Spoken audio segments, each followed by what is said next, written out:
soo dhawaada saaxiibayaal filimkana maanta waa filim criminal ah askarigan oo markaas in badan muddo u shaqeynayay ayaa fasax soo qaatay si uu xaaskiisa iyo reerkiisa waqti ula soo qaato waa uu faraxsan yahay ilaa uu gaarigiisa ka soo kaxaystay kadibna uu rabo inuu ugu yimaado xaaskiisa si sabraysa xaaskiisa oo halkan ku raaxaysanaysa jawi yarna isaga jirta ayuu gadaal ka soo istaagi doonaa waxaanu uga dhigi doonaa sabrays waa ay yaabi doontaa ilaa ay marka dambe kusoo boodo ay markaas ku dhigto qabsato waxay leedahay maxaa sabrays iga dhigtay imaan shaaga maxaa igu sheeg weydiisay xaflad kugu dhigo maya ayuu leeyahay ilaa markii dambe jilbaha dhulka u dhigtay kadibna uu siiyay hadiyad qaali oo hore ugu soo gaday faraantikan ayuu xiraya waxaanu leeyahay waa ku jeclahay in badan ayaan ka maqnaa waana ku xiisay farxad ayay wada qaadanayeen jawi iyagoo raba inay meesha ka dhaqaaqaan ayaa waxa soo istaagaya gaarigan ninkan ayaa oranaya maxay tahay ninkan dabaalka la socotid waana u yaabaya waa nin taajira markaas oo gaari qaaliya wata waxaana la sheekaysan ayuu leeyahay waa mid cabtooy ah markii dambe xaaskiisa gaariga galiyay kadibna isagii u hanjabo ku yiri qaraaci doona mar dambe haddaan meeshan kugu arko ilaa uu ninkii markii dambe gaariga intuu kasoo degay kadibna ninkii soo weeraray mindi ayuu kusoo weeraray atori waa isdifaacaya mindida ayuu u baneeyay ilaa uu markii dambe meel xun ku dhuftay kadibna ninkii waa u dhintay isbitaalka ayaa la geeyay kadibna atori ayaa marka loo sheegay in la xirayo lawyer ayuu qabsaday lawyerkiisa ayaa ku yiri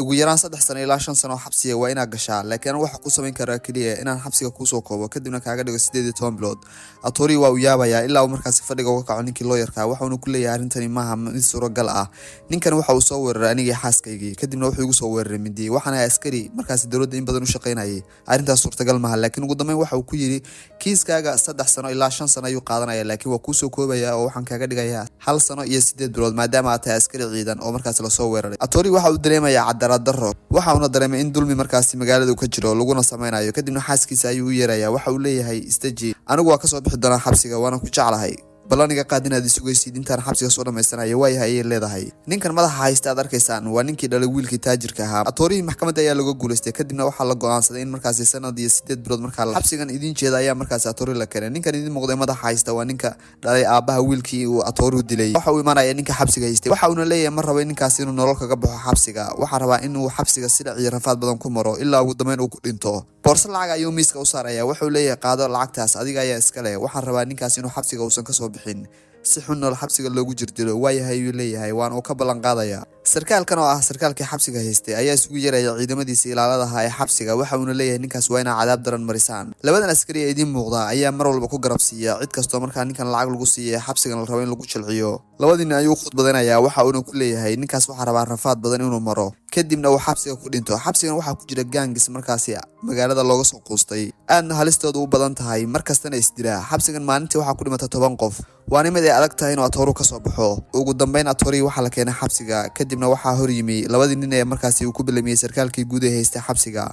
lacagna ku qaatay in ninkan la rafaadiyo kadibna waxay dhaheen dharka iska bixi si ay u tusaan markaasi inaan xabsigan jixiyo wax arxana uusan u oolin aktarkuna maadaama uu yahay nin sarkaal ah waxa uu qaatay inay tahay soo dhaweynta xabsiga dharkii ayuu iska saaray ilaa ugu dambeyn feer caloosha looga dhiftay loona sheegay in xabsigan aan la aqoon waa sarkaal inta halkan ku jirtidna aad mari doontid waxa aad mudan tahay atori waa uu yaabaya waxa uu fiirinayaa ninkii ilaa ugu dambeyn loogu jaray xafiiska ninkii guud ee haystay xabsiga atori waxa uu maleynayaa ninkan markaas inuu asxaan u sameynayo laakiin ma oga inuu yahay ninka lacagta ku qaatay xabsiga ayuu soo galay atori dhamaan way wada eegayaan gaangiska ku jiro dhan ayaa meesha wada fiirinaya ilaa ugu dambeyn markii dambe uu midkan isku dhacaan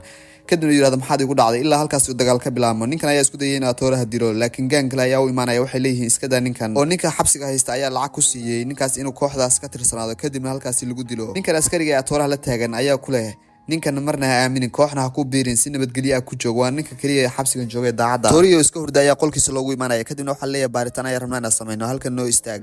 sariirtiisa ay fatishayaan ilaa ugu dambeyn ay ku soo saaro sawirka xaaskiisa waxa uu leeyahay ninkani maxay tahay gabadhan aad ka quruxda badan ilaa uu markii dambe ku jaajeeso gabadhii carabkiisa ku leefo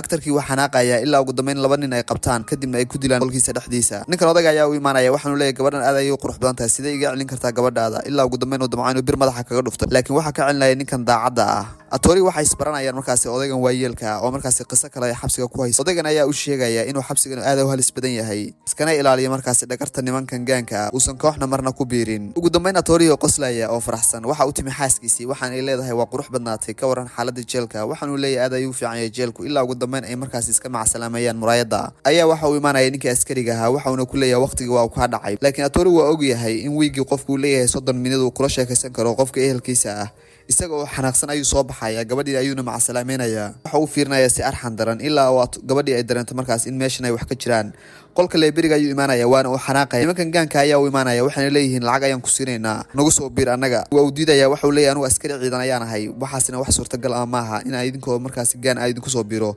Atori ayaa arkaya wiil yar oo markaasi uu dilayo ninkan gaanka ah kadibna uu ka celinaya ilaa ugu dambeyn isaga iyo Atori ay istagaalaan isagoo dhulka jiif ayuu mindi arkaya kadibna wuxuu soo qaadanaya mindidii waxaanu isku dayay inuu gariyo laakiin askariga daacadda ayaa u imaanaya waa inuu kala qabanaya wali waxa daba taagan kooxdan gaanka ah ee markaa rabtay in Atori hadisho oo lacagta ku soo qaadatay ninka guud ee xabsiga haystana uu kula soo dardaarmay Atori ciqaab ayaa looga dhigayaa inuu xabsiga suuligadiisa nadiifiyo maadaama uu dagaal sameeyay isagoo xabsiga suuliga jooga ayaa waxa loo soo diray nin gaan ah waxaan leeyahay dil laakiin Atori tababar ayuu qabaa ilaa uu markii dambe ninkii isaga dilay askarta ayaa u imaanaysa iyagoo xanaaqsan mishinkoodina oo markaasi fashilmay waa uu cabaadaya iga day ayuu leeyahay dilka ilaalada xabsiga ayaa shiraya waxayna leeyihiin markasta oo aan ninkan isku dayno inaan dilno nooma suurtowdo gaankii oo dhan waa iska celinaya maxaan sameynaa qorshe kale ayaa soo diyaarinayna ayuu leeyahay kadibna Atori ee odaygii saaxiibkiisa ahaa oo suuligan ku qubaysanaya ayaa waxa soo weeraraya gaan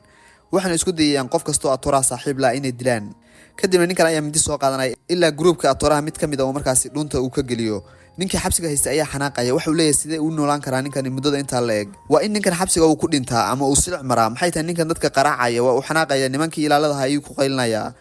ugu dambeynna xabsiga waxa soo booqanaya hal bil kadib xaaskiisii waxaana u imaanaysa markaasi nimanka ilaalada xabsiga iyadoo codsanaysa markaasi inay rabto inay aragto ninkeedii kadibna ay ku jeesjeesayaan ilaa ay leeyihiin waxaan rabnaa inaan baaritaan ku marino waana baaritaan caadi ah waxa la rabaa inaad dharka iska saartid atirshadu waa qaylinaysa wayna xanaaqaysaa waxa uu ku leeyahay hadaan sameyn karin isaga bax meesha laakiin waxay doonaysaa in si kasto ay ninkeeda rabto inay u aragto inay wax kasta u sameyso waxay fiirinaysaa gidaarka waxaana arkaysaa CC camera ku xiran laakiin ugu dambeyn waa aqbalaysaa in dharka iska saarto nimankanna markaasi waxay rabaan in gabadhan qashqashaadaan gabadhii ay dharka iska saaraysaa wayna istaagaysaa wax leedahay waa ikan may ayuu leeyahay dharka dhan iska bixi dharkii dhan ay ka saarayaan ilaa ay daadaawadaan odagana uu ku jajeeso labadii ayaa u imaanaya Atori xabsiga kadibna waxay leeyihiin xaaskayga ayaa maanta ku timi ilaa aan dharkii dhan ka saarnay kuna baashaalnay waa uu xanaaqaya ilaa uu qayliyo iyagina waa ay qosqoslayaan Atori ayaa maalintii dambe ballantiisa u imaanaya xaaskiisii kadibna uu xanaaqaya waxa uu leeyahay maxay tahay sababta dharka iska saartay waana isku qaylinayaan ilaa uu yiraahdo waxa sameysay khalad sidee dharkaaga ku ogolaatay in laba nin hortooda isku qaawiso way xanaaqaysaa wax leedahay waa ku jeclahay adiga ayaana u sameeyay ilaa Atori markii dambe istajiyo kadibna uu habsiyo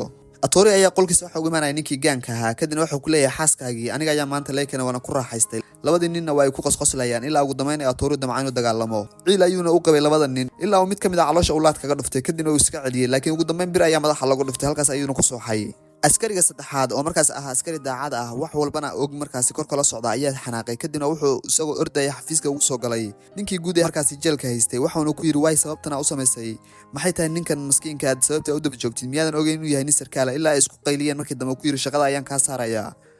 laakiin waxa ku yiri waan ku fashili doonaa wax kasta oo aan sameysana dawladda ayaa u gudbin doonaa Atori waxa la geliyay qol mugdiya si ciqaab looga dhigo muddo 30 cisho labada nin ayaa maalin kasta u yimaada kadibna waa ay ku qosqoslaan ilaa ugu dambeyn Atori jirkiisa isbedelay kana uu labada indhood waxba ka arki waayay ilaa uu isaga iyo xabsiga dhexdiisa ciqaab daran ayay marsiiyeen iftiinka ayay u diideen ilaa markasta iftiinka la furo uu noqday nin aad u cabsanaya laakiin ninkan ayaa u imaanaya waxa uu leeyahay waan ka badbaadin doonaa xabsiga dhagarta lagu maleegana waan ogahay waan la socdaa ilaa aan dawladda sare aan gaarsiiyo kama nasan doono kiiskaaga ee fadlan dul qaaday ilaa intaas gaangiska ayaa u imaanaya ninkan kadib markii uu diiday inuu Atori isagoo hurdo uu mindi geliyo waxay leeyihiin maxay tahay sababta uu diiday inaad ninka dishid lacag ayaan ku siin lahayn laakiin waa uu diidayaa ilaa ay marka dambe qolkan soo galiyaan kadibna uu isaga dhiga ninkan markaas nin maxabadeynaya oo markaas shafka gelinaya ilaa ugu dambeyn uu naqaska ku xiray kadibna uu halka ku dilay ninkan waxa loo dilay wax kala ma ahan maxaa Atori u dilay wada kaliya ayaa loo dilay xad ayaa la isku imaanaya ilaa markaas gaangiska ay soo direen hal nin oo yiraahdeen Atori dil ninkii kale ee xabsiga guud haystana uu ka daawanaya Atori ninka ayuu iska celinaya ilaa uu markii dambe ninkii dhulka dhigo ninkii guud ee markaas haystay gaankan uu isagu isku dayo markaas in ninkan la dagaalamo laakiin waa uu qabanaya dhunta ayuu qabanaya wuxuu fiirinaya ninkii odayga hay saaxiibkiisa ahaa waxa uu leeyahay madila laakiin odayga ayaa ku oranaya iska daa markii uu guuleystay kadib ayuu wuxuu habsinaya ninkii saaxiibka ahaayeen waxa uu la qaybsanaya farxadda odayga ayaa wuxuu arkaya ninkan oo mindi soo wata oo raba inuu markaas Atori dhabar ka geliyo ilaa ugu dambeyn isagii isla kadibna ay mindida gashay odayga miskiinka ahaa odaygii mindida ayaa galaysa xanuun daran ayuu dareemayaa ilaa markii dambe nin kale oo meesha taagnaa uu mindi soo qaatay kadibna ninkii odayga mindida galiyay uu ka galiyay dhuunta halkaasna uu ku nafbaxay odayga xabsiga haysta ayaa Atori u yeeraya waxaanu leeyahay soo gal qolkan kadibna uu la sheekaysanaya waxa uu ku leeyahay lacag ayaan ku qaatay wax kasta Atori ayaa xanaaqaya waxa uu leeyahay lacag ayaa ku qaadatay in aniga xabsiga la igu dilo maxay tahay sababta ii sheeg ninkii waa u yaabaya waan u qaslaya waxa uu leeyahay anigu lacagta ayaan aad u jeclahay in lagu dilo darteed ayaan lacag u qaatay laakiin ma oga Atori markaas in telefoon gudaha ugu jiro mishinkana uu soo diyaariyay askariga kale ee xabsiga daacadda ahaa askarigii kale ee joogay xabsiga ee daacadda ahaa lana shaqeynaya atooraha kana ballan qaaday inuu ninkan fashili doono dowladana uu ku dacweyn doono. Atooraha telefoon ayaa hoosta ugu jira waxaanu ku duubayaa codka ninkan. Marka uu ka dhameystay codkii ayuu wacaya askarigii banaanka taagnaa iyo dowladii waxaanu leeyahay soo gala albaabka. Ninkii waa uu yaabaya wana uu fiirinaya ilaa markii dambe ay soo galeen ciidan markaas xagga sare ka yimi iyo sarkaalkoodii. Kadibna waxa la leeyahay atooraha telefoonka soo wareeji. Ninkii waxa uu ku jiraa mission uusan ka bixi karin. Ninkii askariga daacadda ayaa ku yiri waan ballan qaaday inaan maalin uun xabsiga ku diri doono. Tuug ayaa tahay lacagna ku qaata dadka masaakiinta ah. ninkii barti ayaa lagu jeebeenaya halkii ayaana lagu xirayaa waa uu xanaaqaya ilaa uu ku yiraahdo maalin ayaa ka argoosan doona laakiin wuxuu leeyahay cadaaladu ha sareyso tori ayuu la hadlayaa ninkii kale sarkaalka ahaa waxaanu leeyahay shaqo fiican ayaa qabatay kadib waxa la siin doonaa fasax ilaa marka ugu dambeysay xabsiga laga saaro labadii nin ee atooraha ku ciqaabi jiray xabsiga ayaa iyagana la soo xiraya ilaa ugu dambeyn atoorii soo hor istaago kuna yiraahdo maanta waa maalintiini waana in la idinka jaraa dambiyadii aad gasheen oo dhan atoorii ayaa u imaanaya odagii saaxiibka ahaayeen ee markaas mindidii lagu waday atooraha isagu isku dhigay kadibna waa uu farxaya waxaanu leeyahay ka waran caafimaadkaaga sidee tahay ilaa ugu dambeyn yiraahdo waa wada guuleysanay ninkan waayeelka ayaa ku oranaya atooraha qisadii aan hore kaaga sheekeeyay ahayd markaas in lacag badan oo malaayiin dollar ah meel ku qariyay waxa rabaa maadaama aan duqoobay lacagtaas inaad adigu qaadatid saaxiib wanaagsan ayaa tahay nin fiican ayaa tahay lacagta locationkeeda ayaan ku sheegayaa waxayna ku jirtaa dhulka hoostiisa meesha kala soo bax adiga ayaana markaas ku ogolahay inaad lacagta qaadatid atoori waa uu farxaya waan uu qoslaya ilaa ugu dambeyn uu ka soo baxo xabsigii waxa uu mahadcelinaya askarigii daacadda waxa uu leeyahay waa guuleysanay aad ayuu ugu mahadcelinaya guushan farxadeeda inaad adigu qayb ka ahayd ilaa ugu dambeyn xaaskiisa oo banaanka u taagan ay boorsada u qabatay kadibna ay habisa siiyeen waxaana ku laabtay familkiisa quruxda badnaa iyo gurigiisii filimkeena maanta halkaas ayaan saaxiibayaal ku soo gabagabeynay